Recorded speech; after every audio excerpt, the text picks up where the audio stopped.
संज्ञा की सौम्यता से शांत हुए सूर्यदेव।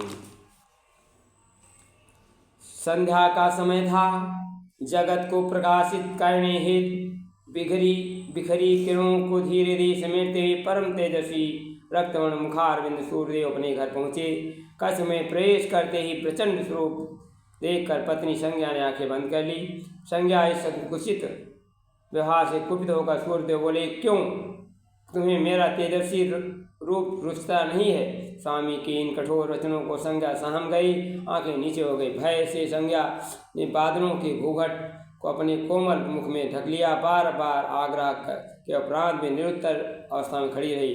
ये अभद्रता सूर्यदेव को और भी अधिक हरी और संज्ञा के उपेक्षित व्यवहार पर अत्यंत क्रोधित हो उठे और दर्प दिखाने लगे। स्वामी द्वारा प्रचंड आक्रोश को आतंकी संज्ञा अपने पितृगृह गुरुदेश चली गई। संज्ञा को अपने पतिदेव के सूर्यदेव के बिना असमय घर आते देख पिता हतभम्ब हो गए।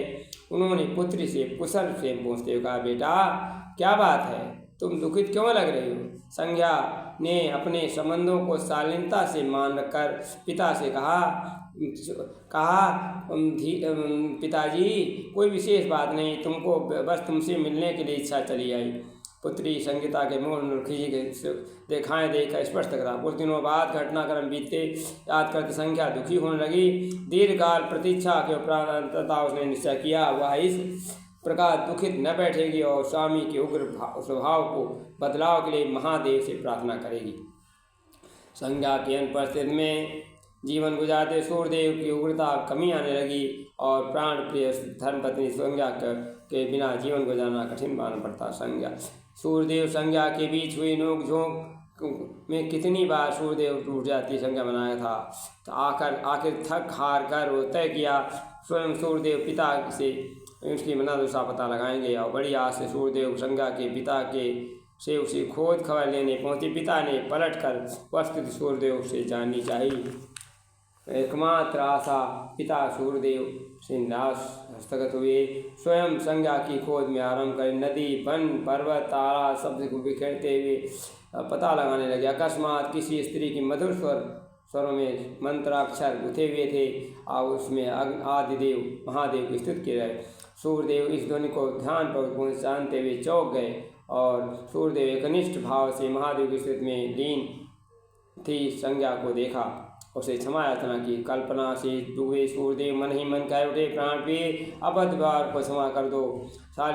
शीतलता के बिना जीवन अधूरा सा लगता है, तो पुनः मेरे जीवन संगनी बनकर जीवन को पूर्ण करो।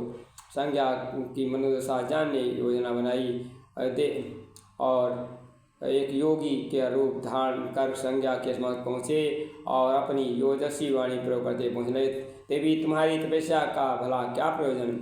जिस देवी का स्वामी स्वयं परम तेजस्वी सूर्य हो, उस भला भूलोक पर तप करने अग्नि को स्वयं तपाने की आवश्यकता क्या? योग संज्ञा योगी के चरणों में वंदन करते प्रार्थना बंदन करने, हे महात्मन, मैं इस तथ्य को भली भांति परिचित हूँ, इस सृष्टि के प्राण स्रोत मेरे स्वामी सूर्यदेव तपस्वी महातेजस्वी हैं।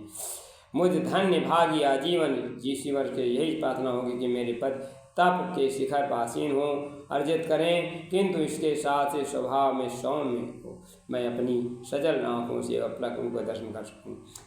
पत्नी संज्ञा के हृदय के उद्घाटित अंतर्गता लिए उद्गार सुन सूर्यदेव देवित हुए। सूर्यदेव तेज से तन हुए अभिमान को दोष लज्जित हो गया। उसी भेष में चुपचाप स्वधाम लौट गए और 16 कलाओं से एक साथ प्रकाशित आरंभ कर दिया। सूर्यदेव कलाओं में एक आकस्मिक परिवर्तन प्रभावित संज्ञा ईश्वर की इस प्रकार को प्रत्यक्ष उठी। हुआ खुशी खुशी पिता का आशीर्वाद सूर्यदेव के पास पुनः लौट गई। सूर्यदेव के को सौम्य अवस्था में पाकर बोली, नाथ वैभव कितना ही क्यों न हो, स्नेह तो सौम्यता ही ढूंढेगा, उसी में तृप्ति मानेगा। सूर्यदेव ने संज्ञा से दर्प दर्शन की क्षमा मांगी और सुस्नेह स्वागत किया। धन्यवाद।